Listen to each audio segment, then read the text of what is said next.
All right, good evening, everyone. I've got 1 minute after 6, so I'm going to call to order our regular session of September 26, 2017 at this time. First order of business we have this evening is the opening prayer and the pledges of allegiance to the flags of the United States and the state of Texas, and Councilmember Larson will lead us this evening. Could you join me in standing, please? Dear Heavenly Father, thank you for the opportunity to gather and to make decisions as a community, and I just thank you for the blessings that you've given us, the freedom that you've given us, and I ask that we would honor that. I pray that you'd give us energy and wisdom to do what's right. I pray that you'd give us the wisdom to know when to turn the cheek and when to turn the table, and that we would always stand up for the entire community. In Jesus' name, amen. Amen. I pledge allegiance to the flag of the United States of America, and to the republic for which it stands, one nation, under God, indivisible, with liberty and justice for all. Honor.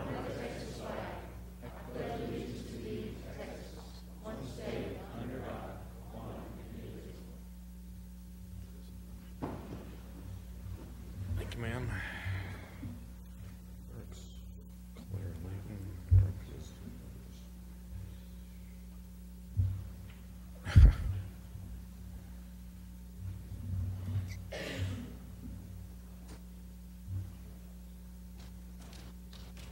All right, the next item that we have on the agenda this evening, we have two presentations. The first one will be a proclamation recognizing Manufacturing Day, and I'm going to come down to the podium there and ask a couple of folks to come and join me.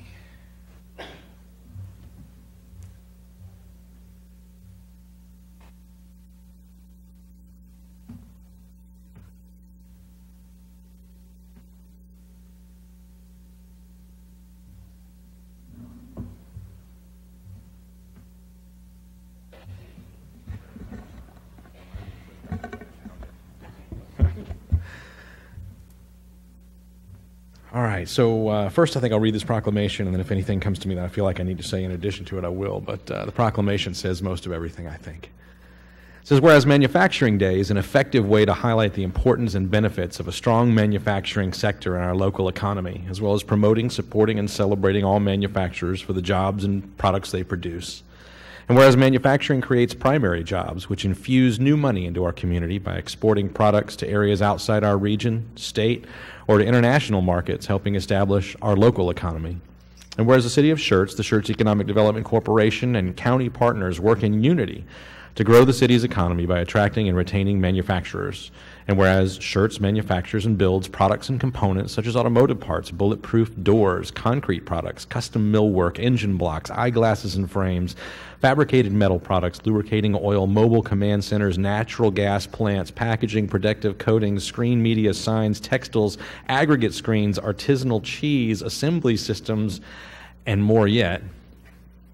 And whereas on National Manufacturing Day, celebrated on October 6, our local manufacturer of protective coatings, Caltex, will provide a plant tour to help educate residents and students to the potential jobs available in today's science, technology, engineering, and math career pathways. Now, therefore, I, Michael Carpenter, as the mayor of this and the City of Schertz City Council hereby proclaim October 6, 2017 as Manufacturing Day and reaffirm this city's support and commitment to continue creating opportunities to further our economic development by investing into the welfare of our local manufacturers for the city's future. Let's celebrate and urge all residents to join in recognizing the value of our manufacturers and the importance they serve in our community, the state, and the nation. Indeed, very good point.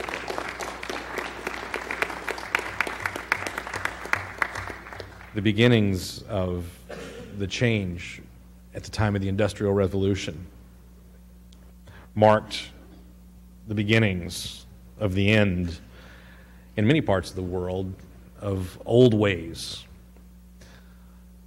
of serfdom,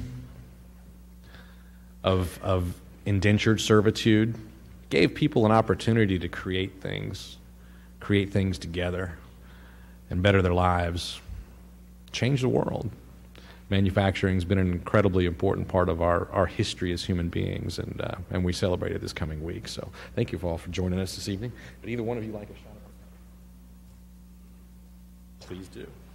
Good evening. I'm Jennifer Colby. I'm the Business Retention Manager for the Schertz Economic Development Corporation, and I am thrilled to have Randy Hawkinson, the Vice President of Operations for Caltex, with us tonight, and Ray Chavez, who's the CEO of the San Antonio Manufacturers Association. You heard all the great things that are made in Schertz. Manufacturing makes Schertz strong, and we appreciate the investment that all of our manufacturers have made in the community. On October the 5th, at the public library, there will be a bus. It's called the Workforce on Wheels bus, and we have encouraged all our manufacturers and all our employees to post their job openings on workintexas.com. And then we've got the word out to all the citizens and residents that might consider a job in manufacturing to go by the WOW bus on October the 5th and search for and apply for jobs in manufacturing. Jobs in manufacturing are so important to the community, and helping our manufacturers fill open positions is just one thing that we can do to help serve the manufacturers of our community.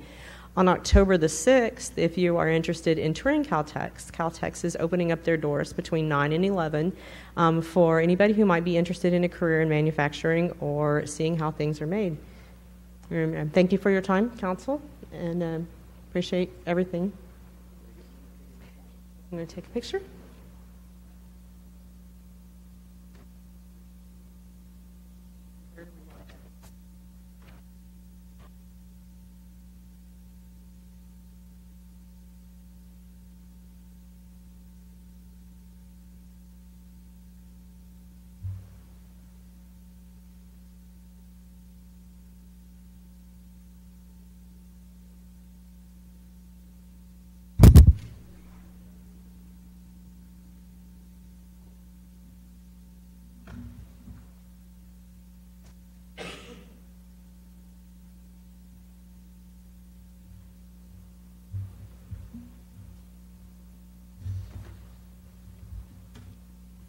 All right, the next item we have on our agenda this evening is a presentation and update regarding the upcoming October 3rd, 2017 National Night Out events. Good evening. I knew I was going to leave it there. I did it again. You know, my mother told me to put things back the way I found them, and you see how well I listened. Sorry about that.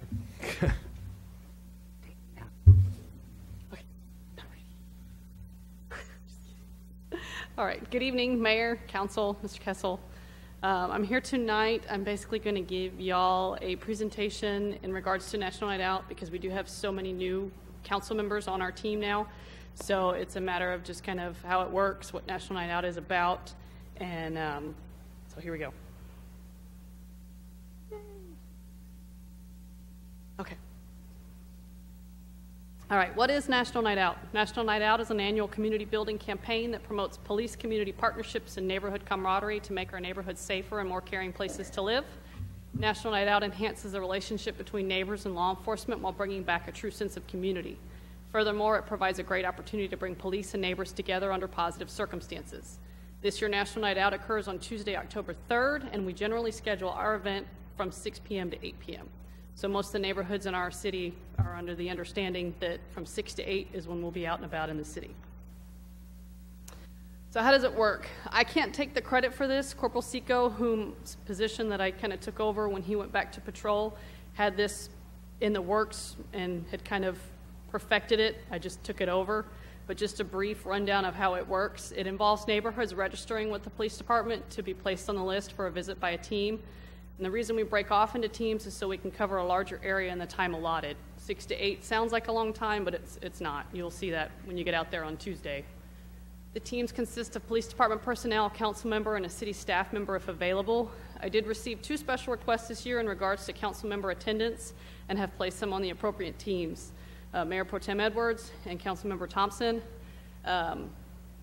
Y'all two were requested at specific neighborhoods, so we did that accordingly. If anybody else was requested anywhere, let me know now, because I didn't receive it specifically. And I've also coordinated with Ms. Brenda Dennis for the assignment of the remainder of the teams. And then a final list of registered neighborhoods is then given to the city secretary's office, and they print the proclamations that are going to be read at each neighborhood by council members. I will also provide a list of teams to our other departments to allow them to visit those neighborhoods as well. I get a lot of special requests from our neighborhoods. They want the fire department out there. They'd like to see EMS. When we're out there in our teams, that is our assigned task. So we go and we do our thing. Fire and EMS are subject to calls, but I at least give them the information so if they're in the area, they can stop by when we're going to be there so we can maybe have that camaraderie there. And then I've also contacted our streets department to have barricades in place for those neighborhoods that request them. Some of them will block off some non-essential thoroughfares and have their little block parties there. All right, kicking off the event. Everyone is to meet at the city admin building in the city manager's office area at 5:30 p.m. that night, Tuesday night. The event officially kicks off at 6, but this gives those teams with longer drive times a head start. We have some teams that have to head way north and some teams that have to head way south. Each team will be provided a map of their route and codes for those neighborhoods with secure gates. Keep in mind the routes are established based on when I was contacted by a neighborhood. If you look at the team layouts, some of you may think that it would go better a certain way if we did it in a different order. However, I like to give those neighborhoods that contacted me early priority. Each neighborhood is allotted approximately 20 minutes for a visit. Again, this allows us to visit more neighborhoods during the event. This is just one of my lists of neighborhoods, and again, that's in order by how I was contacted. The red and the bold are notes. You can see where Mr. Edwards was requested, Mr. Thompson. My request to block off certain intersections. Some of them asked if we could be there at 7 if possible. So Kramer Farms does a little bike parade at 5:30, so I'm going to have an officer come in early and escort them for their little bike parade. So that's kind of fun. I know it's kind of small, but I was trying to squeeze as much information as I could in one slide. This is a breakdown. We do have 7 teams this year. So this is teams 1, 2, 3, and 4. Again, I tried to group the neighborhoods as close together and as flowing as possible. Team 1, that's all of our south neighborhoods, so I usually try to keep them together. Obviously, we don't want someone driving all the way from Laura Heights up to North Cliff. There's no way that would happen. So those are those teams, and y'all should have copies of this PowerPoint. I did print them. Did they get? Okay. So, and then 5, 6, and 7. So, any questions? Council, any questions regarding this event?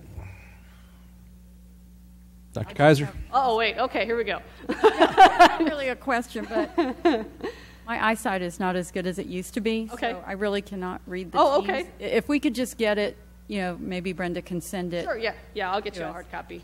Yeah, no worries. Thanks. But that was one of our more fun neighborhoods there. That was down in Schertz Forest. We had a good time down there. Indeed. Anyone else? Mayor, it's exciting Dennis? this year because we have 7 teams this year, so neighborhoods are really getting involved, and each one of the council members is going to be very busy reading proclamations. So it's very exciting this year. It grows and grows, and this is just an exciting time to get out in the community. It's a great point that we have 7 members now. Last year we had 5. It made my job a little easier. Cover a lot more ground, can't we? That's good. All right. Anyone else? Well, ladies and gentlemen, thank All you right, very very good. much. Thank you. Thank you. All right, next item we have on the agenda this evening, we have city events and announcements. And first, we have announcements of upcoming city events. Who has the duty this evening? All right, Mrs. Gonzalez. Yes, good evening. So the first item on here I have is on Friday, September 29th, and it's the Star Party from 7:30 to 10 p.m. out at Crescent Bend Nature Park. There's going to be volunteers from the San Antonio Astronomical Association will have their telescopes available for visitors to get a peek at the night sky. On Tuesday, October 3rd, as Helen just mentioned, is National Night Out, and City Council meeting has been canceled. Friday, October 6th, is the Chamber Golf Classic. It's going to be at the Bandit Golf Club in New Braunfels. And it says 50% of the proceeds benefit this SCUC's DECA program, and contact the Chamber for more information. On Saturday, October 7th through Sunday, October 22nd, we're going to be having our annual fall cleanup, and it's going to be at 1120 FM 1518. It's free of charge to Schertz residents during the designated time frame. For more information, you can contact Public Works at 619-1800, or of course 311 as well. Also on Saturday, October 7th, is the Dunkin' for Pumpkins Floating Pumpkin Patch. It's at our Schertz Aquatic Center at 6 p.m. and can contact the YMCA for registration and for more information, 619-1900. Just heads up, Monday, October 9th, city offices are going to be closed in observance of Columbus Day. Our next city council meeting will be on Tuesday, October 10th at 6 p.m. Also, on Saturday, October 21st, is the local author fair. That'll be from 1 to 3 p.m. at the Schertz Library. This is going to be the second local author fair, and it will showcase approximately 10 to 12 local area published authors representing both youth and adult literature. If you have any questions, you're welcome to contact our Adult Services Librarian, Lizzie Bertoya, at 619-1725 for more information. And finally, just a reminder on election information, October 9th is the last day for submitting voter registration applications in time to vote for the November 7th, 2017 election, and the last day for requesting transfer of registration in time to vote. And finally, October 23rd is the first day in which early voting begins. Information can be found regarding voting locations and time, and also Election Day locations on our city website. Thank you. Thank you, ma'am. Next item that I have on the agenda this evening, announcements and recognitions by the city manager. Mr. Kessel, you have anything this evening? Mr. Mayor, City Council, with a little bit of indulgence, I'd like to ask Mr. Van Zant to please stand up. Yes, Chuck, that is you. So thank you, Chuck. Mr. Van Zant is our Parks and Recreation Director. He has last night announced to the Parks Board that he is intending at the end of the year to retire after 7 years here with the city of Schertz, and I think a total of 35 years in Park Service, over 20 years in the city of San Antonio. And I don't know what festivities we're going to plan, have planned, but I want to recognize you quickly in front of council, even though we've got 3 more months of figuring some ways out to visit with you. It's been pretty amazing, the number and diversity of parks that you've helped us develop. And I was going through the list of things that you did: our first dog park, you did our first skate park, our first indoor aquatic center. You brought in, I don't know, countless new neighborhood parks and developed that neighborhood park program with the tree preservation program, our trails, and some of the work there. Things like Crescent Bend Park, you've been instrumental along with your staff and really moving along and bringing on board. It's a nature park in southern Schertz. You've got a wide variety of things that you've done for our community, and I just wanted to say thank you, Chuck. Thank you, Mr. Van Zant, for your service. Here, well done.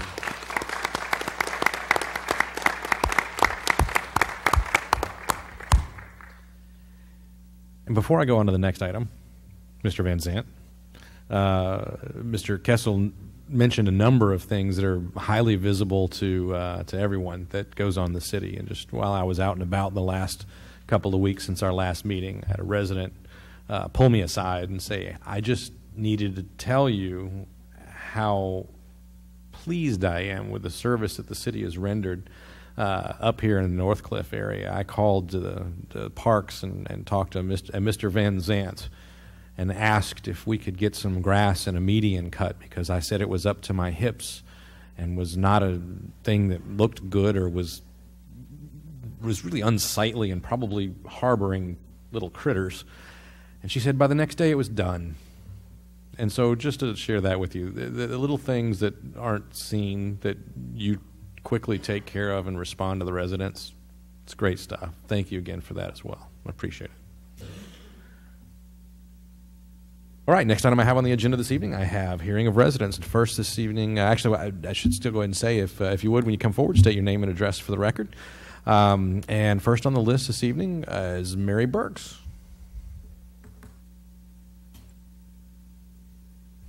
Evening. I'm an ex-member of Schertz City Council Advisory Committee. First, I wanted to thank one of the members of the City Council who came to my son's wake last month on the 3rd. I didn't get a chance to meet him because I was too overwrought about my son's death. And I appreciate that he came out to spend that time with us and to talk to my children. My son grew up in Schertz, and he stayed here until he went into the military. All 7 of my kids did. All 7 of them. 6 of them graduated from Samuel Clemens High School, and 1 finished Samuel Clemens High School and graduated in San Marcos. My daughter, I was sitting down talking to my daughter one day, and we were talking about the city of Schertz, and she said, I told her about you had the no-name park here in the city of Schertz, and she says, well, why don't they name it for you? You know, I said, I don't know. She said, well, I'm going to write a letter to the city, and she did write a letter to the city. My daughter has worked at Randolph Air Force Base. This is coming up on about 30 years. I have a daughter who's been out there 40 years. She's a supervisor in the civilian personnel. All of my kids got their training and everything from City of Schertz. We moved City of Schertz in 1964. And after I got married again, I moved to San Antonio and told my husband I was coming back to Schertz, and he didn't believe it, so now here I am. And we have bought more than 11 homes in Schertz. The last one that one son bought is in the on 1518 at the estates. And some of the other ones are coming back because we love the city of Schertz. I know it isn't like it used to be, because when we moved out, the city of Schertz was nothing but dirt roads. And we asked we wrote a letter to Washington, D.C., to the Urban Renewal. I'm sure everyone knows what Urban Renewal is, department, and asked them for some money, to borrow some money. I think it was around about 40-some thousand, something like that, so that we could build the city up. And so they wrote back and said no, because the city council is not integrated. And so, being a friend of the Richards and his wife, they asked me if I would join the city council advisory committee, and I did. I used to live in Schertz on Main Street, where the automotive place is. And we all had sewage. We didn't have nothing else. But anyway, that's where I used to live. And so we got the money to build some roads in the city of Schertz. A lot of people weren't as brave as us, to move over here in a dirt road city, and didn't have sewage like everything like they should have. And so anyway, they wrote the letter, sent the letter back to Schertz and says, until you have some other nationality on the city council, part of city council, we cannot do it. So Mayor Richards and his wife asked me to join, and I did. And the information that my daughter put in the letter is true. I did appoint the first police chief, Schoonover, the city of Schertz, and among other things. And so, anyway, that was what I came to. My daughter wanted me to come and introduce myself to the city council members. As you can see, I did not want any of my children, any of my friends to just come by myself. I live at 3737 Pebble Beach in the fairway of Scenic Hills, where I'm on the Homeowners Association, and my job that I decided to do was to introduce all the newcomers to the city of Schertz and to tell them about the rules and regulations, how you park your car and how you do not. And I got the information from the police department. And this is Mary Whitfield Burks. I thank you. Before you walk away, Mrs. Burks, not everybody, I think, knows the history between about the Citizen Advisory Committee. That group of folks did a great deal of work in this city, bringing things forward, as she described, with regard to streets and other things. And in fact, ended up being part of the group that was instrumental in this city becoming a home rule city, and many, many other things. Mrs. Burks that stands before us is one of the folks that we talk about from time to time that gave of their time and their life's blood and their effort and helped to create what we are all the beneficiaries of. So I'd just ask the council, if you would, just join me on your feet for a moment in thanking Mrs. Burks for her service to our city.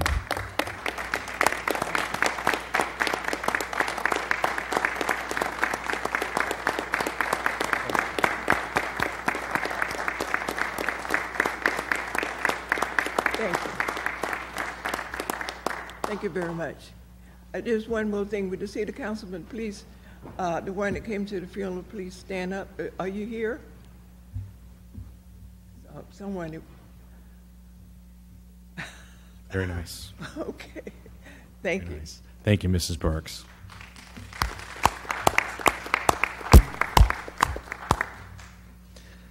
All right, next up this evening we have Claire Layton. Ms. Claire? Now you've confused me. I don't know if I'm meant to give my address or not, okay? But I think you all know where I live. My name is Claire Layton, and before my timer starts, I would like to suggest something. We kind of got a heads up with the Friends of Crescent Bend meeting with the Parks Department last Monday about Mr. Van Zandt, and we kind of suggested a roast would be totally appropriate. Anyway, just a thought if you don't know what to do, okay? Very good. Very good. Okay, my name is Claire Layton, and you can figure out where I live if you're interested. Thank you. At the last meeting, a speaker said he hoped that the deep divisions of the national culture wars do not come to Schertz. Unfortunately, from what I experienced at that meeting, they already have. 3 decades ago, a man asked me to test his unborn child for black blood. I soon realized that what he really wanted to know was whether his wife had any African-American heritage. He became enraged when I explained to him that all human blood was red and that genetic testing was not available at our practice. He gave me such a hateful stare that I was chilled to my core. Because of his disturbing words and threatening actions, I filed a police report. The officer told me that the police knew of this person and that that person was part of a group known as white supremacist. This was the first time I had ever heard that term and the only time I've experienced what absolute hatred is.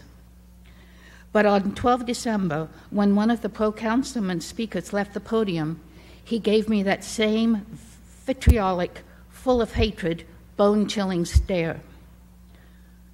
Also at the last meeting, the mayor changed the custom of giving your address when you speak to council. The mayor's change was serendipity.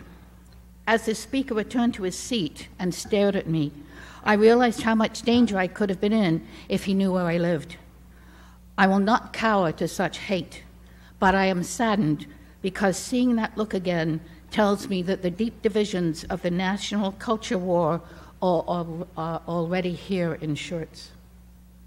Shortly after the last meeting, I read with interest the words contained in a publicly posted statement over a regret about a vote that was taken last week. This post is another embarrassment to the council. It infers that the council bullied one of their own to the point that the member felt fearful and coerced into voting with the majority to censure a colleague. For what it's worth, my personal impression of the wording of this regret is that one of the council members doesn't have the backbone to stick to his own convictions. In November, I hope Schertz voters express their own opinion on this after-the-fact divulgence. By the way, divulgence means revealing something that's meant to be kept in secret. All parties have now agreed that the first post was an inappropriate incident. To accuse the public who spoke on this issue as weaponizing their words is likewise inappropriate. An opinion that differs from a council member is not a weaponizing of words. It is merely a constitutional protected opposite opinion. In closing, I would like to compliment council for insisting on a quick resolution to the first incident. Given the posting of regret, perhaps it is time that the council establish a policy on their use of the media. The courts have agreed that such a policy is not an infringement on the First Amendment rights of council members. So I hope that such a policy can be adopted quickly before the electronic media post brings further embarrassment to the council and to the city. Thank you very much for your attention. Thank you. Next on the list, Grumpy Azus.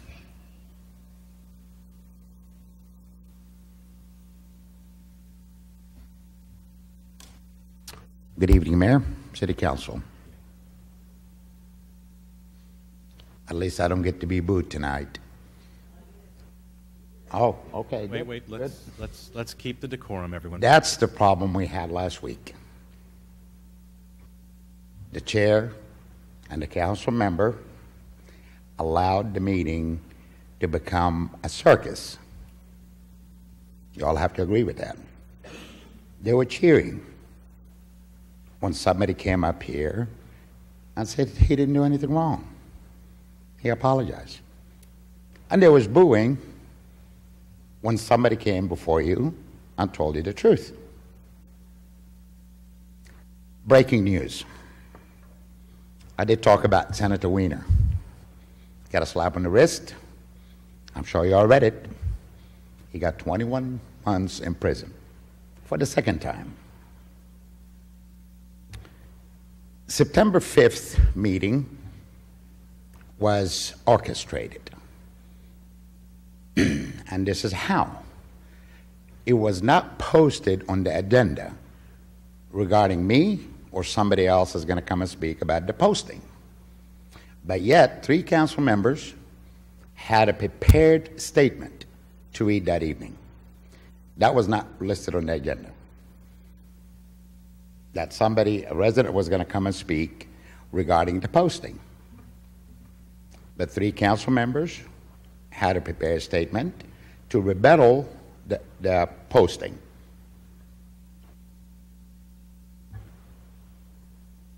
Just to confirm what Ms. Layden said, that evening a posting come out, and the only problem I have with the posting is I thought as council member you're not supposed to discuss what goes on in the executive session. But when I read it, I knew exactly what took place in the executive session. And the word fear that was used in the posting, I don't know what went on behind closed doors, that one member felt he was feared and he voted the way he voted. But folks, I'm going to tell you there's bad thing going on, and people is not happy. It's not happy with the slap on the wrist, a censure. What is a censure? Taking the phone from somebody, from one of your kids, and put them in timeout for 24, 48 hours? This is not a censure. This is exactly what the posting indicated that evening, is to reduce media attention. That's all. Y'all thought it accomplished that. But people out there are still talking about it. And I stick to my words. I will repost that. And I will, and the minutes, by the way, you all altered with the minutes also. You did not post a minute like it's supposed to be. It's a public meeting. You all chose which part you put in and which part you don't put in. And that's illegal. Or maybe not. That's up to the city attorney to answer that. But I insist, the satisfaction that have to take place, the council member needs to step down. That was a heartfelt statement that was made that evening. And that's an apology. Somebody got to have a consequence.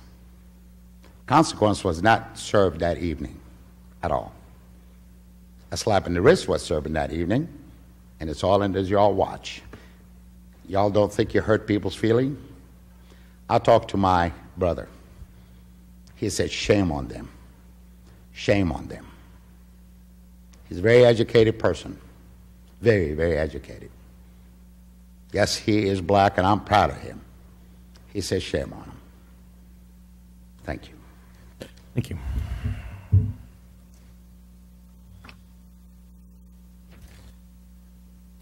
All right, next item we have on the agenda this evening, we have a workshop, discussion and update regarding the City of Schertz third quarterly financial statement. Mr. Walters.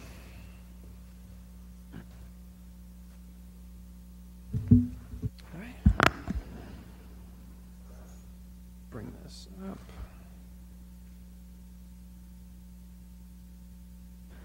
There.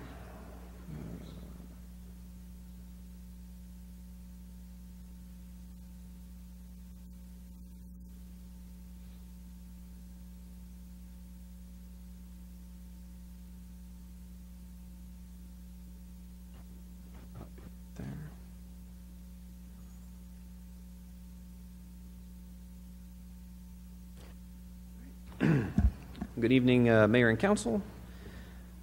Tonight we have for you the third quarter financial statements. Here I'll go over the summary page. This is as of June 30th, 2017. Should be about 75% or 3/4 of the way through the fiscal year. I'll touch on a few of the outliers. The general fund revenues, while the overall budget's at 75%, the general fund revenues are about 82%. That's in line with what we expect. That's mainly due to for two reasons. The first one is our property taxes. We get the majority of our property taxes at the beginning of the fiscal year in the first half. They are due in the January timeframe, so we get a big influx in those winter months, and then it sort of dies off towards the end. And there are as you remember for the budget presentation, they're about 40% of our overall city general fund revenues. The other one is some of the permits are already starting to come in for the school district, going over the original budget of 100%, so that is also attributing to a little bit higher on the revenue side. Down below on the public environment, that's the streets department. They had some projects, sign generation for neighborhoods that came in the first half of the year that pushed them a little bit up. And then the next one I wanted to mention, the cultural section, that is the library. They had about 80% of their operating equipment or their material budget was spent as of this, June 30th. They did not go over budget, but they did do more purchases in the first 3/4 of the year, which caused that to tick up about a percentage point. The last one on the general fund was the total miscellaneous and projects. This is where the senior center is located. As you remember, later tonight we're passing a budget adjustment for the senior center meal program. So that a little bit over the 75% due to those meal program expenses that we were not expecting. Moving down on the special events, this is not including most of the Jubilee expenses. It doesn't include the Schertz queue expenses. And we do a final transfer at the end of the year at the fourth quarter for the historical committee, which is why you'll see a little bit lower on the expenses there. On the water and sewer revenues, those are about a percentage point higher than the 75%. If you remember, I believe I said last time we had a refund of some money from GBRA. Last year they charged a little bit more. They're going to make some improvements to the facility. That ended up not going through, so they returned some of the money so that we can see that in miscellaneous income over on the water and sewer side, about $260,000.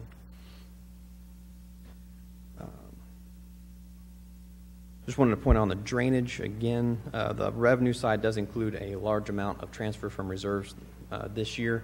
Obviously, that will never take place, so the percentage on the revenue looks a little bit down. And then the projects are getting going in the fourth quarter. I think we've seen some of the contracts awarded in the past couple months, so that expenditure number will go up higher in the fourth quarter. Moving down. Also want to touch on the INS fund. Again, the revenues, all of that revenue is from property taxes, or the vast majority of it's from property taxes. Again, we do get the majority of property taxes in the first half of the year, so by 3/4, we're already kind of reaching the cap. In the last 3 months, we get only a few $1,000s here or there. And then again, we have 2 bond payments each year. The first one of the year in February 1st, when it's due, is the largest payment. It includes the majority of our principal payments and interest, while the August payment, the second one, which you'll see on the next quarterly financial report, is really just interest payment, so it's a lot less. So the bulk of our money comes out in the February area. If there's any questions over the financial report, I'll be happy to answer if I can. Very good. Council questions for Mr. Walters. Mr. Davis? What is the year-to-date encumbered amount for the hotel tax? Date encumbered. Let me see if I can. eyeball that from here.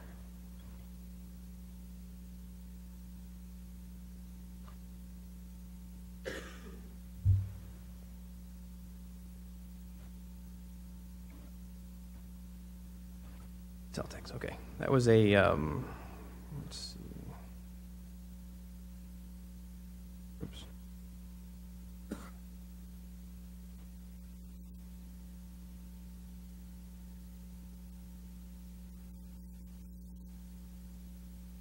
That one I am not sure of off the top of my head. I can either come back to council next time with a response to that or send it out through an email to all the council. Thank you. Anyone else?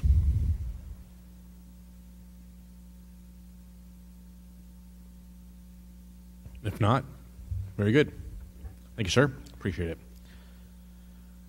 All right, next item we have on the agenda this evening, we have a workshop, discussion of possible action regarding the city charter, the city council's rules of conduct and procedure, and potentially our ethics ordinance. There was some discussion in a previous council meeting about exploring some things on, actually in multiple council meetings, one talking about the charter and whether or not there was some clarity in certain sections, another one with regard to the rules of procedure. So who'd like to kick us off?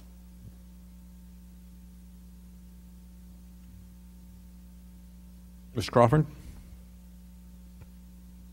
This is the one where I asked if we could go back and use the procedure to put things on the agenda like we were doing before October of 15, where it's just one line where we asked if anybody on the council dais, city council, the mayor, city manager, can ask to put something on the agenda without a voting process. So the old way that we used to do this was what, on application of a majority of council or a quorum of council, then we'd have something put on the agenda. Then we switched to making it available for any single member to request an item during an open session. However, regardless of how we set that up, it is at the discretion of the council whether or not the council wants to take up the request of an individual member. And then, of course, the reason for that is that there's a downside to having no structure, and that is that you can get to a position where you have one council member will say, well, I think we should take up A, and the next one says, I think we should take up B. And the third one says, well, I think we should take up C. And you can actually get to a place where you can hijack an agenda by having unfettered access to placing things on an agenda. And that's really kind of the reason that the council as a whole has discretion as to whether or not to take up individual items. So that's just kind of the reasoning behind it, but the rules belong to the city council, and I will sit back and defer and let y'all continue.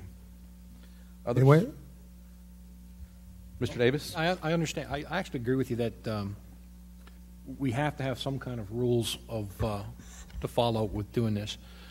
But to be honest with you, I don't quite understand the logic of if somebody wants to put something on the agenda, one person wants to, and then one person says no, then we ultimately put something on the agenda the following week to discuss the merits of putting on the agenda. I think we're all grown-ups, we're all adults. I think if somebody wants to put something on the agenda and somebody wants to object, then I don't understand why at that particular meeting at that time we just can't take a vote right then and solve the issue then, and either have it on the agenda for discussion at the following week, or we won't, because we've already agreed that we won't. So when I went to the city attorney, Mr. Zeck, about this and asked about how it might be best handled, he said the best solution, given the provisions of the Texas Open Meetings Act, would be to have something actually posted as opposed to just immediately going into a vote and or potentially discussion about that item being placed on the agenda. So I followed his advice. Okay, so the current rule came out of the legal advice that to err on the side of caution and not have a discussion because it's not on the agenda, which we tend to do every now and then anyway. Yeah. No, the having it set up where an individual member of council can request an item during open session was something that I lobbied for and wrote and actually got passed by council many years ago before I was actually sitting in the mayor's seat. But the way to handle objection was advised by the city attorney. Well, for the record, I'd be willing to consider a change going forward. I think if, as a council member, if you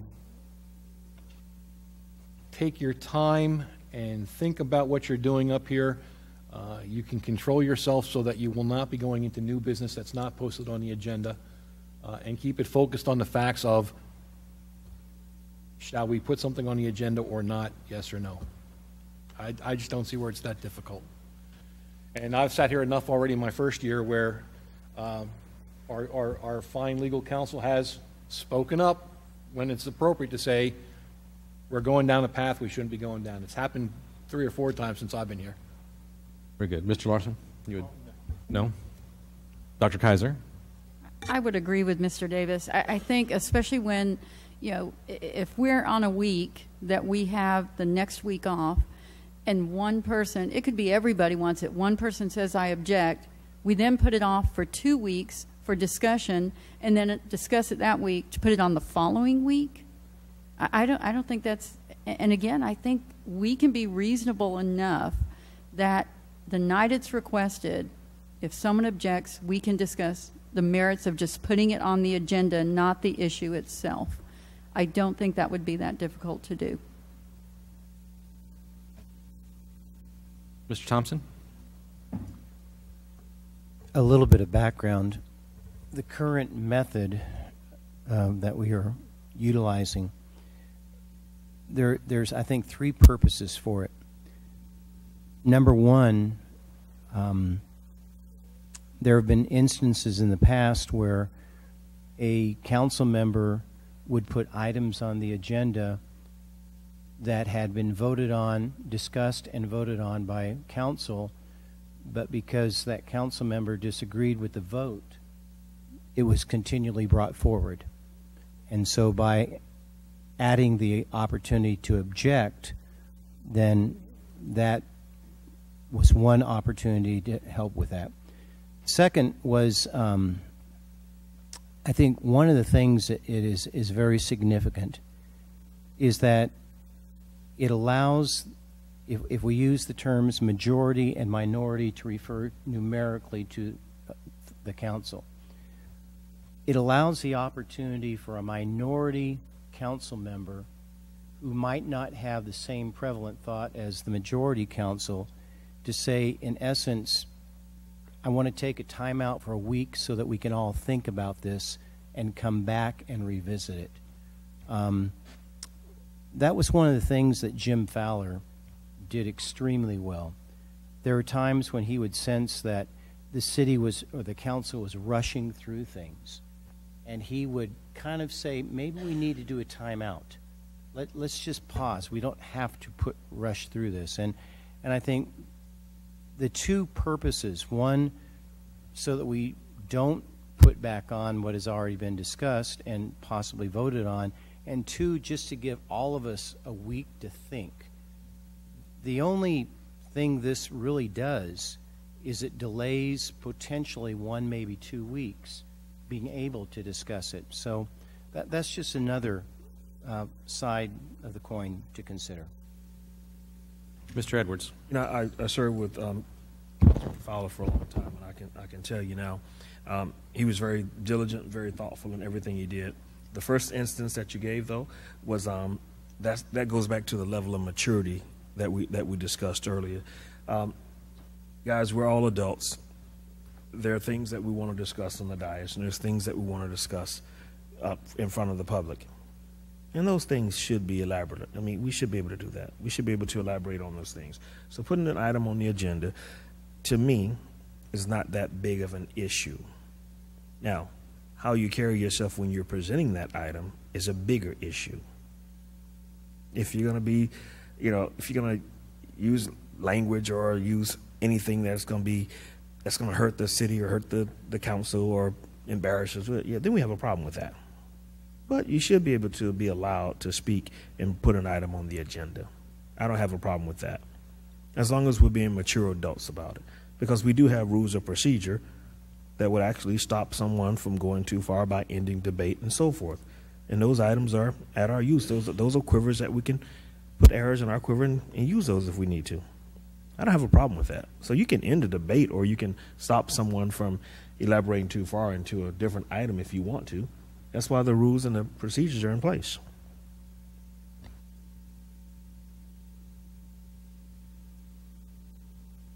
Mr. Crawford? You know I'm in favor of going back to the way it was done. What if a resident asked me to put something on the agenda that made sense to him or her, and I said yes, and I put it on the agenda and I get an objection?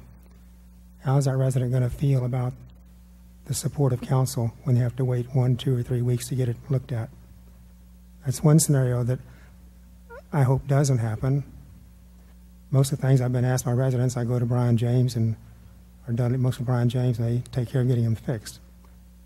But the delay, even the delay for the meeting on the 5th of September that I asked for, that was changed by you and put on the agenda for whatever reason, which was okay. So it happened before we got to discuss it, which was fine. It was important.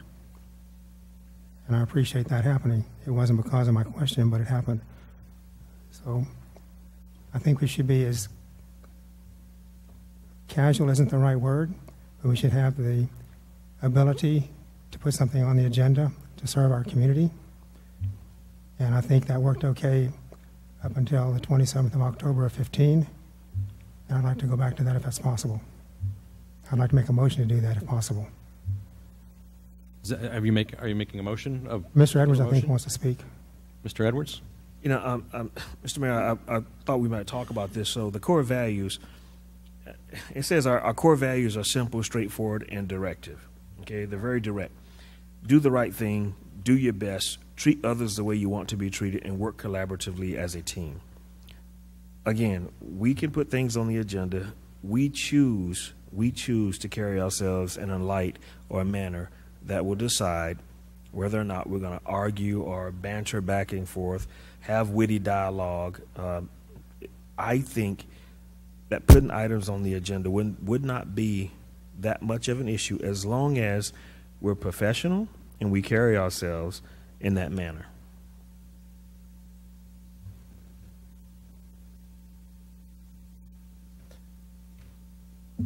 Not to put you on the spot, Mr. Santee, but do you have any commentary about best practice with regard to taking up discussions when things are not posted on an agenda? Right. I think the concern always goes into the fact that, as you alluded to in your conversations with Charlie, is that when you're going to get into a full discussion and deliberation about an item that's not listed that day and take an action to place that on a future agenda, I think that's what concerns him. Because that is deliberation. I mean, you are discussing and deliberating the merits of placing an item on the agenda that's not posted for that discussion. Very good. So I'm going to comment here as well. I can think of at least two ways under the current rules, because the placing of an item on an agenda is part of the rules of procedure. I can think of at least two ways off the top of my head right now that under the current rules, where if you had someone asked to have something put on an agenda and someone object, that the council could immediately force a vote.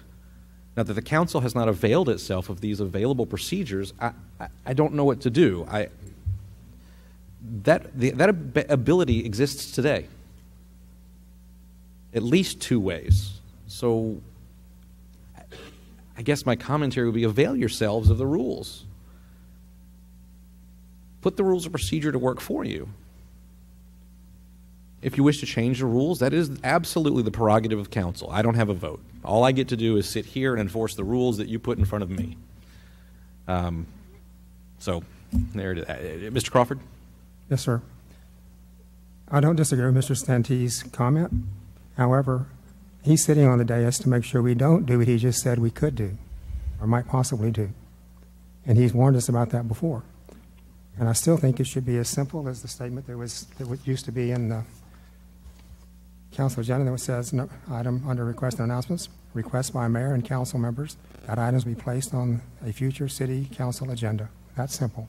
And we would say, if we got off on a discussion, even our city secretary, Brenda Dennis, called us one night, or called council. I wasn't on the council then, and reminded them you're not supposed to go down that road.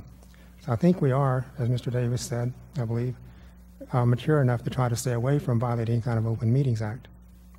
There's 9 of us up here, 10 of us up here that can help do that. So I still think that the simple sentence, and then we can bring it back to the council the next week and discuss it. But it should be a real simple sentence.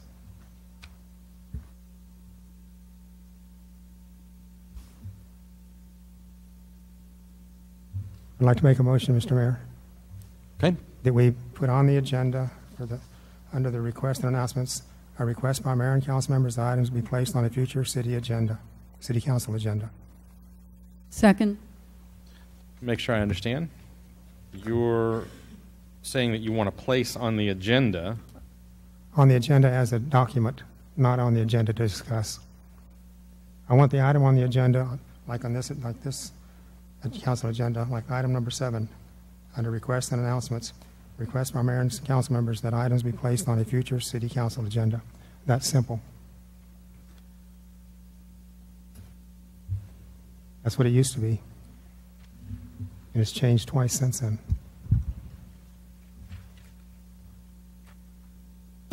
I do have a motion and a second, but I need to take a look at the current rules, because there's certain things that we have to do if we're going to change the rules of procedure. Simply putting it on the agenda may actually be ineffectual.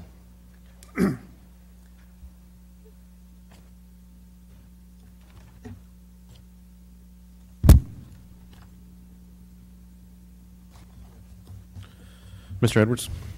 Okay, so we have the rules in place right now, the policies and procedures to effectively deal with a vote. We have the rules in place to deal with an item going on the agenda. So I want to get a little clarity. Are you saying you want to amend what we have here on item 13? Oh, I want future agendas to have the statement that I read off of a previous agenda when there was only a one-line statement, that we can put something on the agenda without all the other 3 lines of rules and regulations, just to put it on the agenda. No delay. Put it on the agenda. Don't talk about it when you make the motion or you suggest that be put on the agenda for the following week. You discuss it the following week when it comes up on the agenda, which is what we're supposed to do. I was reading from the agenda on Tuesday, January 6, 2009. It stayed that way until October 27th, 2015, when it was changed. So back to the future, so to speak. That's what my motion is try to get that future agendas to have the clean, easy way to put something on the agenda. And we play by the rules and discuss it only on the next agenda when it's there. So for reason of clarity, would you please restate your motion? We have a second already, but since we're in discussion, if you could restate your motion. I'll restate that I want to change the way the statement is on future agendas to say we can put something on the agenda. And the way it's on the agenda in the past was request by mayor and council members that items be placed on a future city council agenda. Period. Period. Now I understand the motion. Thank you. Mr. Larson? Sorry, I just want to get clarity as well. Is the intention to change the rules of procedure to state that any council member can request any item to be placed on any agenda, and if a single council member requests an item to be on the agenda, then it is automatically on the agenda? That's the way it was in the past. And then we would discuss it the next meeting, and then that's where we would take a vote if necessary.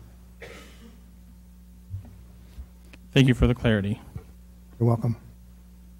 Mr. Edwards? But we would still have policy and procedure in place to prevent that from happening. Are you saying you want to do away with policy and procedure? No, they didn't do away with it when they changed it the last 2 times. Okay. Okay, so the change was made, it was voted on, and we kept on going. Well, the rules are still in place. It was on the 27th of October and the 6th of June of this year.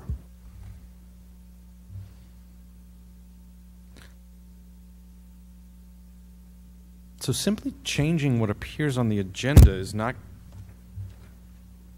going to change. I'm asking that the way is handled. he stated, I want it to be back like it was on all the agendas before October the 27th of 2015. It was a single line item on each agenda that we could put something on the agenda without having to vote or make an objection or do anything. And at that time, you couldn't talk about it then either. Actually, the ability to talk about it was preserved in the rest of the rules. And even if we put that on the agenda, an individual member can raise a point of procedure, raise a point of privilege, make a motion to suspend the rules, and still object. It won't change that. So, I mean, Then they can do it that way instead of the way we're doing it now. The ability to put something on the agenda should be as clean and easy as the statement I read off a previous agenda from back in 2009 or 2015. That's what I'm asking for. Agreed, understood. Simply putting that. We have a motion for that. We have a motion, we have a second, and we're having discussion. We can put that on the agenda exactly the way that you said, but a member will still have an opportunity to object, and the chair will still have to deal with that objection. Because there's no change in the rules that has forced the hand of the chair to fail to deal with that objection, or with a point of procedure being raised, or a point of privilege, or a motion to suspend the rules. It doesn't change the situation. It makes it clean to get it on the agenda to start with. And if you want to raise an issue of policy or procedure or rules, that can be done also. It hasn't been done much in the past out of all the meetings I've been to the last 7 years. So I don't think it's a big deal. I think it's more efficient to not have to take the time to go through 2 or 3 council meetings to get something that's important on the agenda. That's the only point. It's not that we want to talk about it ahead of time. We just want to get it on the agenda and get it solved quickly like we did 2 weeks ago. And that worked out quite well. Mr. Mayor, I'd like to make a motion to call for the vote. I second if one is needed. So I have a motion and a second to make a change to the wording on the agenda. I have a motion to end debate, and I have a second to the motion to end debate. First, I have to deal with the motion to end debate, and so I will call for a vote on the motion to end debate. Aye. Aye. Aye. Aye. Aye. Aye. Debate is ended. I have a motion and a second. I'll call for the vote. My motion? That's correct, sir. So I start. Aye. Aye. Nay. Aye. Aye. Nay. Aye. I have 5 ayes and 2 nays, so the verbiage on the agenda will be changed to the way that it was read into the record earlier. Mayor, I'm sorry. Council Member Thompson voted nay. Who was the other one? I didn't hear. That was Mr. Gutierrez. Okay, thank you. And did you have a chance to capture the language, or would you be able to get it from the I'll bring it recording to you. later? I'll bring it to you after the council meeting. Hold on just a second. I'm asked her a question. I'll be happy to recognize you in just a moment. What I've got is a motion to go back to the way it was and put an item on the agenda. So the motion actually was for specific language to be placed on the agenda. On the agenda, I guess like we used to. Mr. Crawford, if you'd read that. I tell you what, I have it here. It says, the item will read, moving forward, requests by mayor and council members that items be placed on a future city council agenda. That was the motion to have the agenda reflect that language moving forward. No changes, anything else? All right, anything else, council?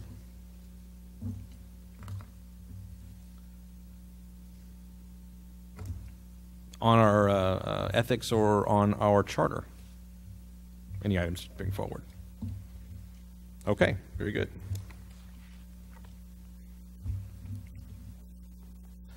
Next item that we have on the agenda this evening, we have consent agenda items. The consent agenda is considered self-explanatory, be enacted by the council with one motion. Item number 1, minutes. Approval of the minutes of the regular meeting of September 12, 2017. Ordinance 17T36, an ordinance by the City Council of the City of Schertz, Texas, authorizing a budget amendment to fund state deployment costs to establish a trail grant project and transfer budget amounts between departments, repealing all ordinances or parts of ordinances in conflict with this ordinance and providing an effective date.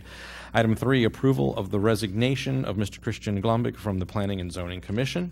Item number 4, Resolution 17R83, a resolution by the City Council of the City of Schertz, Texas, authorizing EMS debt revenue adjustments, utility billing debt revenue adjustments, and Schertz Magazine debt revenue adjustments for certain inactive outstanding receivables and other matters in connection therewith. And item number 5, Resolution 17R86, a resolution by the City Council of the City of Schertz, Texas, by reappointing Steve White to the Board of Directors, place D4 of the Cibolo Valley Local Government Corporation and other matters in connection therewith. Council, any of these items that need to be taken out of the consent agenda and handled individually? Hearing none, is there a motion to approve the consent agenda? I make a motion to approve the minutes as stated. Second. I have a motion from Mr. Crawford, a second from Mr. Davis. Any other comments or questions from council? Mr. Mayor, I see that Mr. White is here, and I served with him on CVLGC, and I can certainly tell you he is one person that is doing a lot of due diligence with the city, making sure that we have water for the future and also helping Cibolo with water as well. So thank you, Mr. White. Indeed, Mr. White, thank you. Very good. I'll call for a vote. Yay. Aye. Aye. Aye. Aye. Aye. Aye. 7 ayes, no nays. The motion carries. Item number 6, discussion items, minutes. And this is discussion of an alternate set of minutes being proposed to the regular meeting of September 5th, 2017. Mr. Crawford, you asked for this to be added. Would you like to kick us off? Yes, sir. Ms. Dennis and Ms. Schmokel and I spoke about this, and they transcribed the document or the DVD correctly. They matched it word for word, just like they did on the rest of things that have been transcribed recently.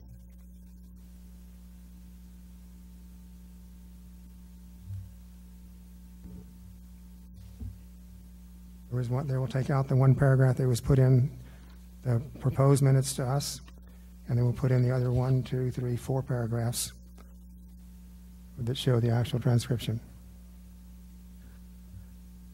Comments from the rest of council? I just want everyone to be aware, Mr. Mayor, that this is a part of the permanent records of the city, and this will be put into a ledger and be able to be viewed by everyone in the future. So we need to be aware of that when we're taking this vote. Anyone else? Mr. Gutierrez. Mr. Mayor, I reviewed previous minutes. None of them are word for word a transcription of what goes on here. Some of them might be, but only a brief description of the topic discussed. Therefore, I'd like to table the discussion regarding these minutes and make a motion to approve the minutes as written. You have a motion to approve the minutes as submitted this evening, or are you saying a motion to approve the minutes as originally submitted by the city secretary? To approve the motions as submitted by the city secretary for September 5th.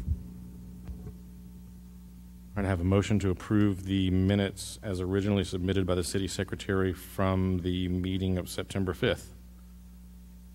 Clarification. Just to make sure I'm completely certain, your motion is to approve the original meeting submitted that we have extracted, not the changes. Is that correct? I second that. I have a motion and a second. Comments, questions from council? Mr. Mayor, Mr. Edwards? We are walking on very precarious ground. I would tell you this. I know what was said. The video is out there. I don't think Robin, Councilman Thompson, or anyone else on this dais would want us to do anything but be forthright, to be honest, and number one, do the right thing. I think that if we don't, we are setting ourselves up for a lack of transparency, an issue that would probably go further than we really want it to go. I think we can put this to bed. Mr. Mayor, I'd like to ask Mr. Ross if he would withdraw his motion. No, I will not. Anyone else?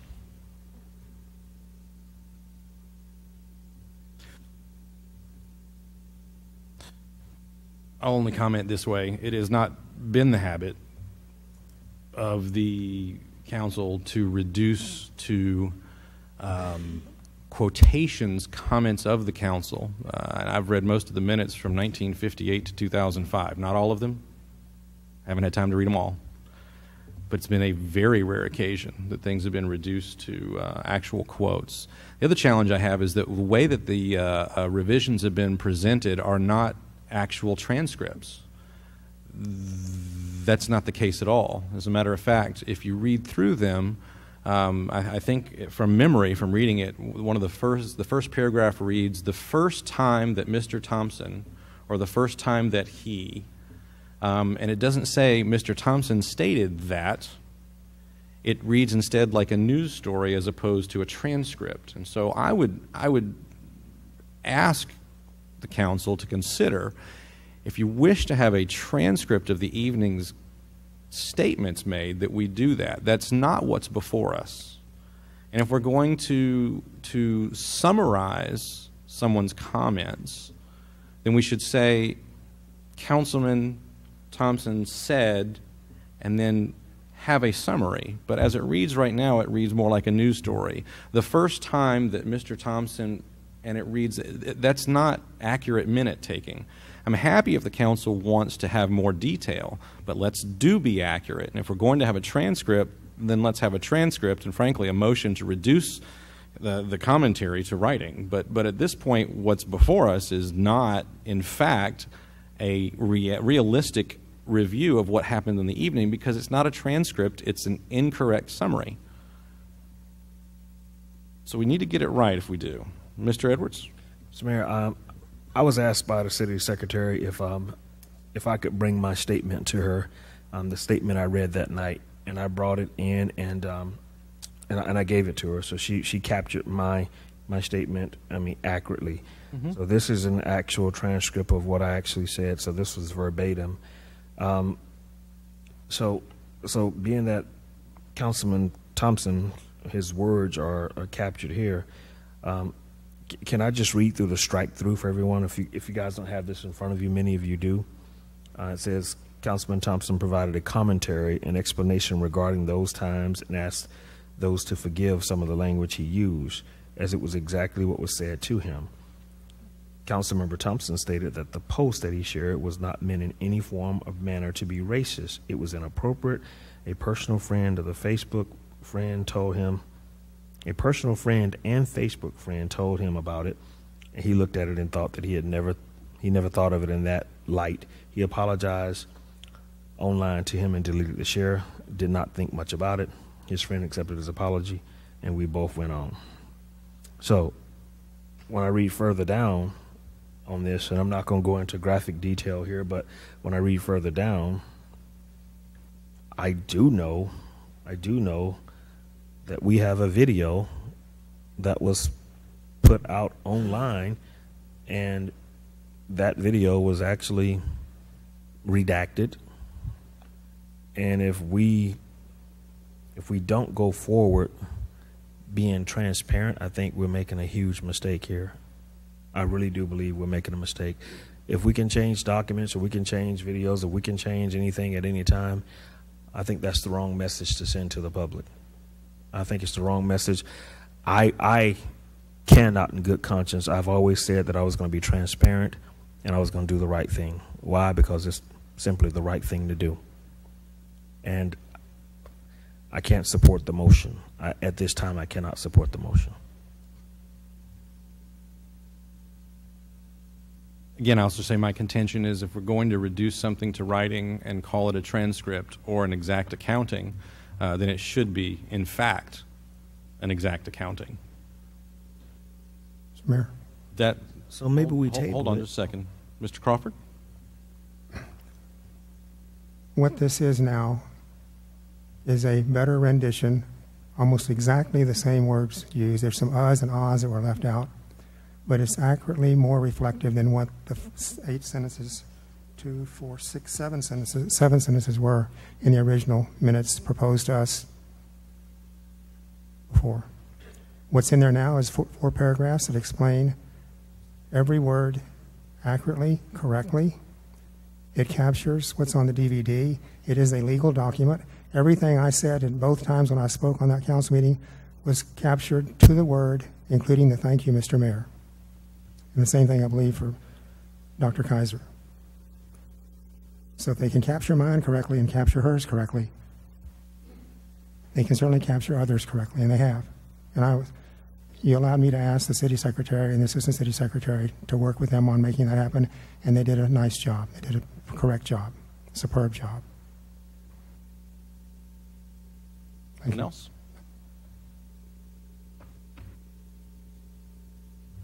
I do have a motion and a second before me. If there's nothing else from council, I'll call for a vote. Aye. Aye. Nay. Nay. Nay. Nay. Nay. I didn't get the vote. I have 2 ayes and 5 nays. 2 ayes and 5 nays. Who were the ayes? I'm sorry. Councilman Gutierrez and Councilman Larson.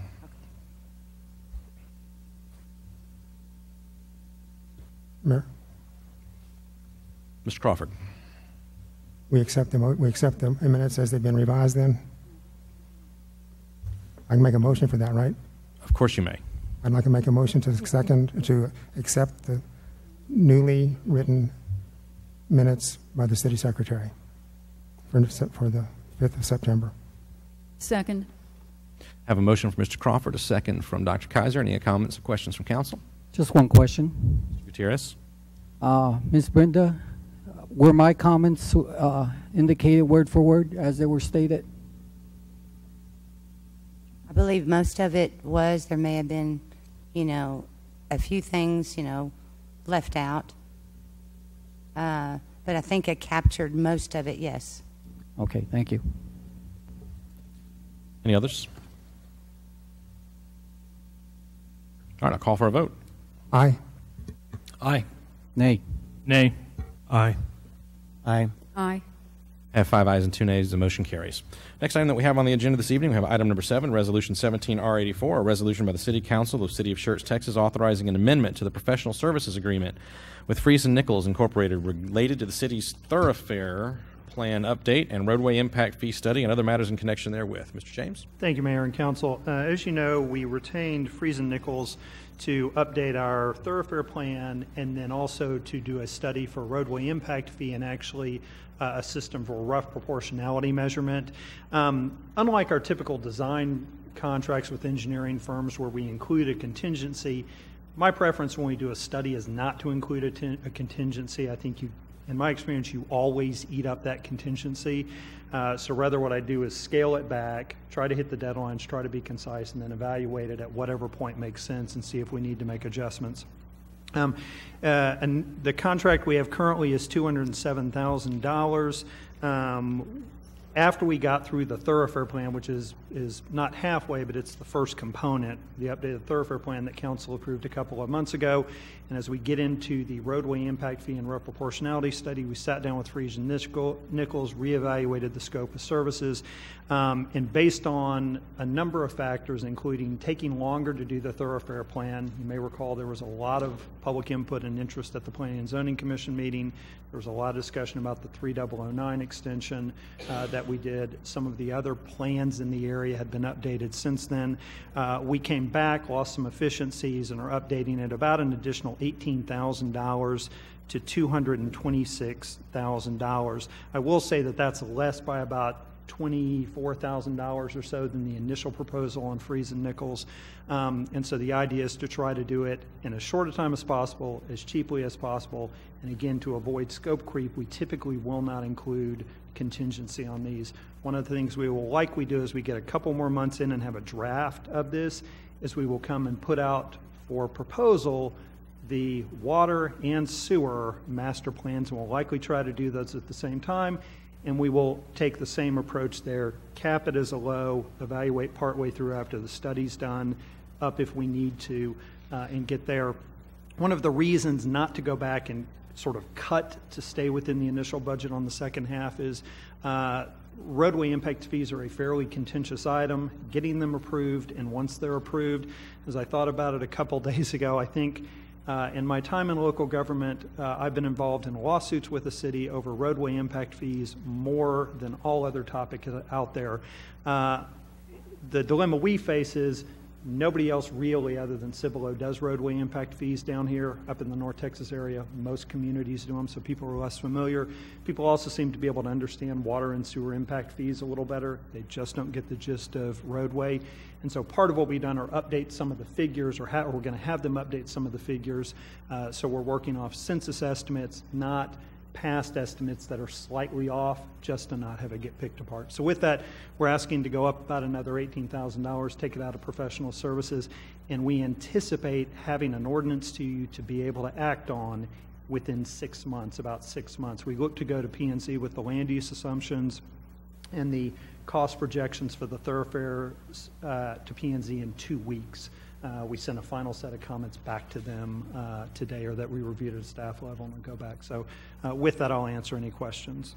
Council, questions for Mr. James? I just have one, Mr. Edwards. So you're saying rather than scale back the other aspects of the project to stay within budget, staff is recommending this adjustment to assure appropriate updates are made.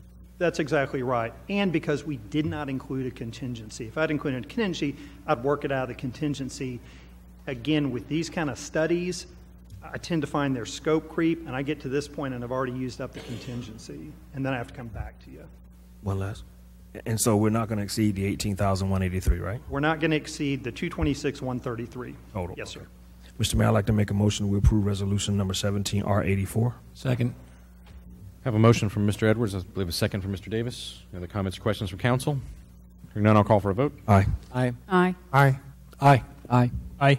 7 ayes and no nays, the motion carries. Item number 8, Resolution 17R85, a resolution by the City Council of City of Schertz, Texas, authorizing a fourth agreement regarding sewer facilities with Schertz Cibolo Universal City Independent School District, Croton Properties, LLC, and Fred Development, LLC, and other matters in connection therewith. Mr. James? Thank you, Mayor. I will try to be very brief, but if anyone on council wants a longer explanation, I can give it, but sometimes I get them move it on.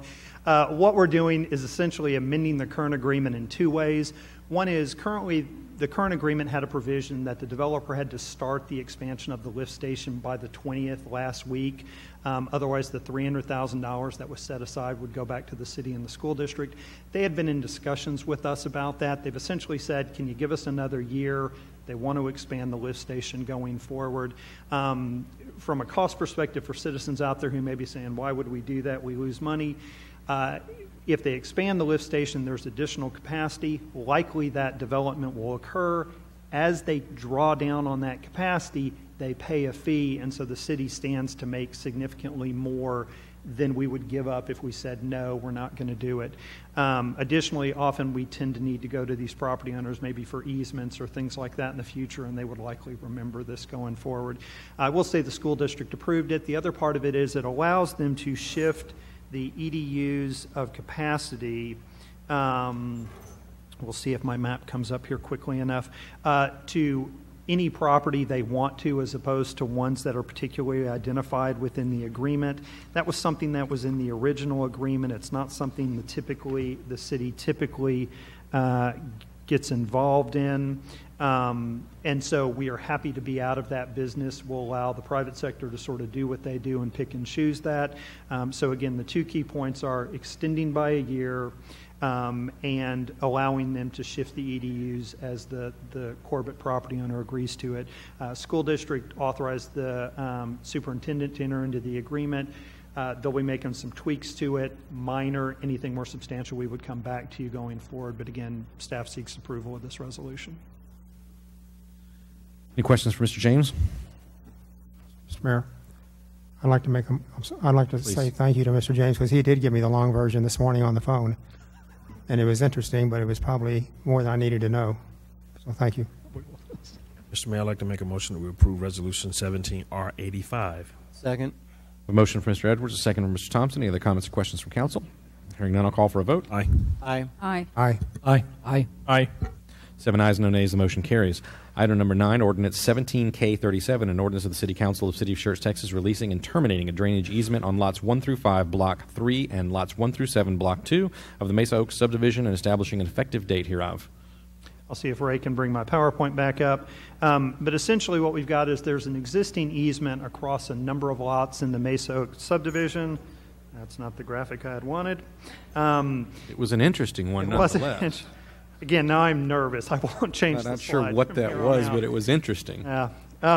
Essentially, when the subdivision was platted at the time, a drainage easement was needed across the backs of these lots. With subsequent development of the adjacent property, that picked up the drainage. The easement's no longer necessary. In fact, ironically, on one side, the lot's one way down, there is no drainage easement, so there's a drainage easement to nowhere that's not needed. Property owner came in and wanted to build a pool. Obviously, we can't issue a permit for something to be constructed over an easement.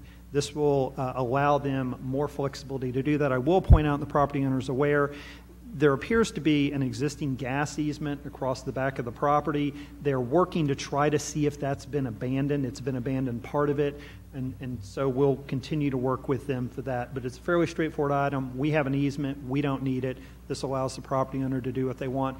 And a quick thank you, I will say, to Dan Santee with the City Attorney's Office. Often communities make folks actually hire a surveyor, go out, do a meets and bounds, and just abandon it across that lot. Again, he had experience of how to make this easier for folks. We did it that way to use a graphic to depict it, so we appreciate his help in working with us on that. Very good. Council questions for Mr. James? I have one Mr. Edwards question. Yes, sir. Would it not be prudent to sit back and wait until we find out if that gas line easement has been actually abandoned or released before we go and pass this? So I was hoping my graphic would come up. Thank you, Kathy. You'll see what the rest of it looks like, and we'll see if I can point it out to you. The easement for the drainage extends a little bit further. So by abandoning the drainage easement that I don't need, one issue is it gets it out of the way now, and it creates a little bit more room. The other, so again, it helps even if the gas easement's still there. The other, though, is a portion of that gas easement's been abandoned. The property owner and his representative think it's been abandoned on this property. So again, they submitted a very hard-to-read easement abandonment document. I will say again, credit to our GIS department who mapped it out and said, here's where it is. It doesn't encumber those properties. So the advantage of acting on this now, even though the gas easement may be in place and we can't issue a permit till we know it's gone away, is that if they find that, we don't have to come back to council. This has already been done away with. But to be clear, building inspections will not issue a permit for a pool over the gas easement until we verify it's been abandoned. But if they find that, we've already done this. And again, the argument would be is, we don't need the gas easement and the other don't overlap. So as you can see, for example, for some of these property owners, they've got area to do things behind the gas easement that currently is our drainage easement.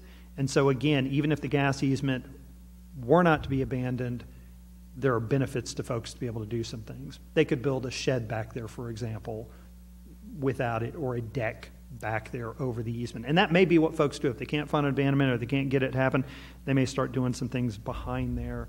But that would be the reason to do away with it. But this person wants to put a pool in, right? This person wants to put a pool in. So in-ground?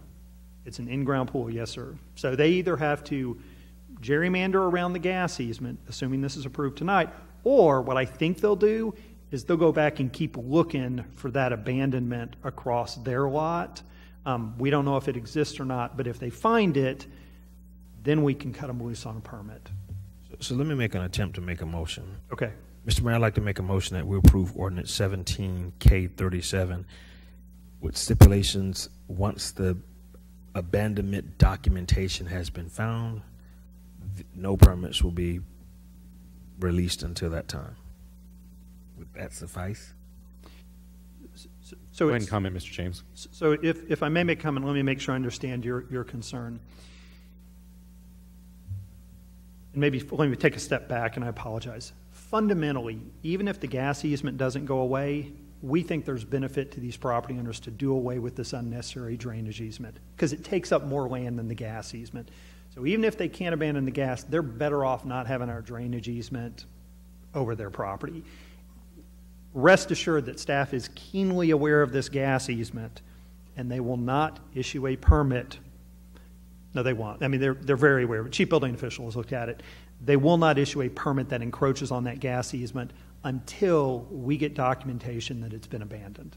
the reason why I asked that question, Mr. James, is putting in a shed is a whole lot different than using a backhoe and digging into the ground for a pool. That's totally different. So I'll withdraw my motion and I'll restate it. Mr. Mayor, I'd like to make a motion that we approve ordinance 17K37. Second. I have a motion from Mr. Edwards. I have a second from Mr. Davis, I believe. Is that correct? Any other comments or questions from council? Mr. Crawford? Mr. James, just an administrative thing. Yes, sir. The slides you put up had 17R37, and the agenda says 17K37. So I don't know which is right, but Assume that the agenda is correct, not my scrambling to create a PowerPoint for this, struggling with graphics. That's likely the error is my PowerPoint. I apologize. Any other comments or questions from council? Hearing none, I'll call for a vote. Aye. Aye. Aye. Aye. Aye. I have 7 ayes, no nays. The motion carries. Next item on the agenda this evening is item number 10, Ordinance 17D38, an ordinance by the City Council of the City of Schertz, Texas, providing that the Code of Ordinances of the City of Schertz, Texas, be amended by revising Section 86-115, maximum limits generally on specific streets, and providing an effective date and declaring an emergency. Good evening, Mayor, City Council. Evening. Mr. Kessel. I have the exhibit up ready to go.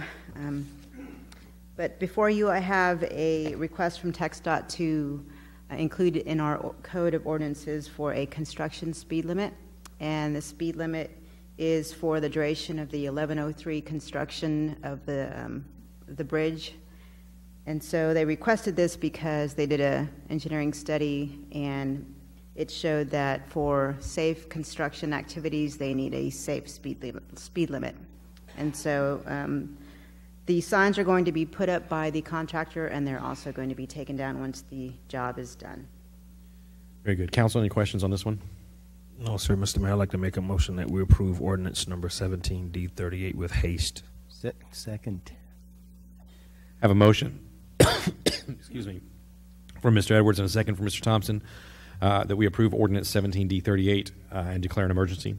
Any other comments or questions from council?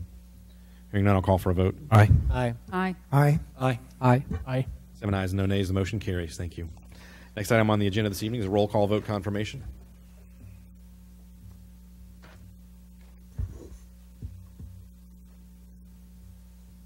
The workshop item, a motion was made. Let's see. I'm confused. I'm sorry. Motion was made by Councilmember Thompson. No, Councilmember Crawford, seconded by Councilmember Kaiser, to go back to the way we used to post it, which says a request mayor and council to place items on the future agenda. Mayor Pro Tem Edwards voted yes. Council members Davis, Larson, Kaiser, Crawford voted yes. Councilmember Gutierrez and Thompson voted no. Motion passed. Consent agenda items 1 through 5. A motion was made by Councilmember Crawford, seconded by Councilmember Davis, to approve consent agenda items 1 through 5. Mayor Pro Tem Edwards voted yes. Councilmembers Davis, Gutierrez, Larson, Thompson, Kaiser, Crawford voted yes. Motion passed. Item number 6. Motion was made by Councilmember Crawford, seconded by Councilmember Kaiser, to approve the amended minutes that was in the packet. Mayor Pro Tem Edwards voted yes. Councilmembers Davis voted yes. Councilmember Thompson, Kaiser, Crawford voted yes. Councilmembers Gutierrez and Larson voted no. Motion passed. Item number 7, resolution number 17R84. Motion was made by Mayor Pro Tem Edwards, seconded by Councilmember Davis. Mayor Pro Tem Edwards voted yes. Councilmembers Davis, Gutierrez, Larson, Thompson, Kaiser, Crawford voted yes. Motion passed. Item number 8, resolution number 17R85. A motion was made by Mayor Pro Tem Edwards, seconded by Councilmember Thompson. Mayor Pro Tem Edwards, Councilmembers Davis, Gutierrez, Larson, Thompson, Kaiser, Crawford voted yes. No one voted no. Motion passed. Item number 9, ordinance number 17K37 on first reading. Motion was made by Mayor Pro Tem Edwards, seconded by Councilmember Davis. Mayor Pro Tem Edwards, Councilmembers Davis, Gutierrez, Larson, Thompson, Kaiser, Crawford voted yes, no one voted no. Motion passed. Item number 10, ordinance number 17D38, first and final reading. Motion was made by Mayor Pro Tem Edwards, seconded by Councilmember Thompson. Mayor Pro Tem Edwards, Councilmembers Davis, Gutierrez, Larson, Thompson, Kaiser, Crawford voted yes, no one voted no. Thank you, ma'am. Next item on the agenda this evening is a closed session. City Council will meet in closed session under Texas Government Code Section 551.074, personnel matters, to deliberate the appointment of a city prosecutor. I will recess our open session. We'll go into closed session immediately, and we will come out of that as quickly as we can.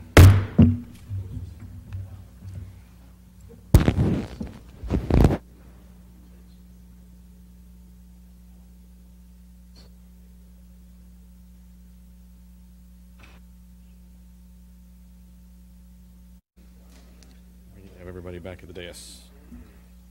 It's okay.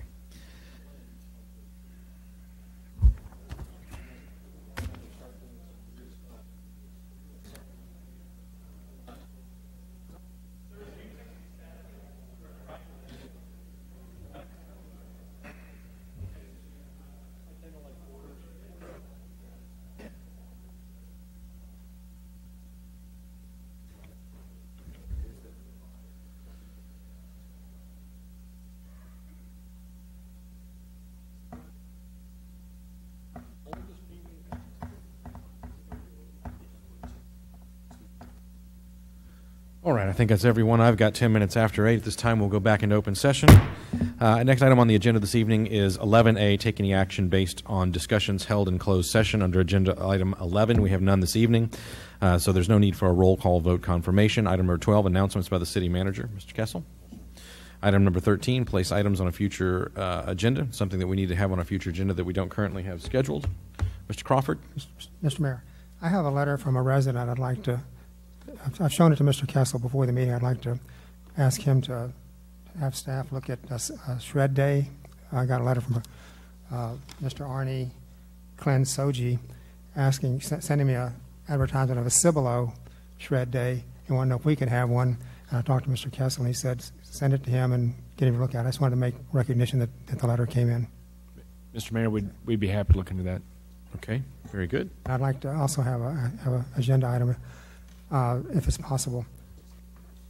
4 weeks or so ago, we talked about social media stuff, and we talked that there was a comment to staff about a social media policy, and that was mentioned tonight.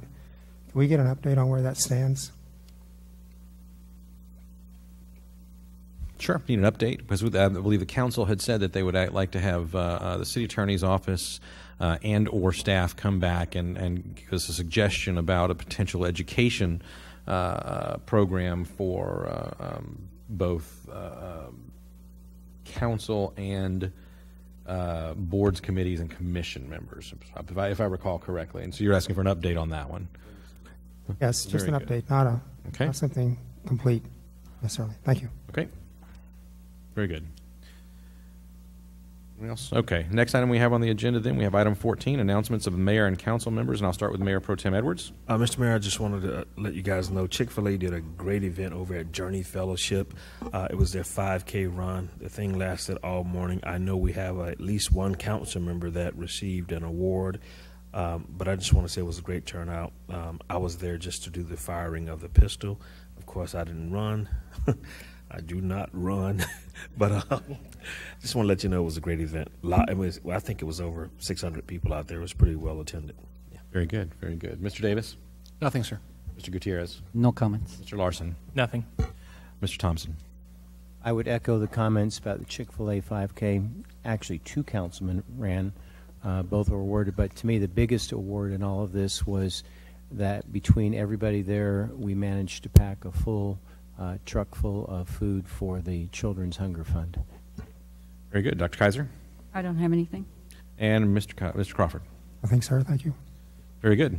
I don't have anything to add, because the one thing I had to add had to do with Mr. Van Zant, and I got to tell him earlier because he was here, so it was nothing else from staff or from council. We stand adjourned.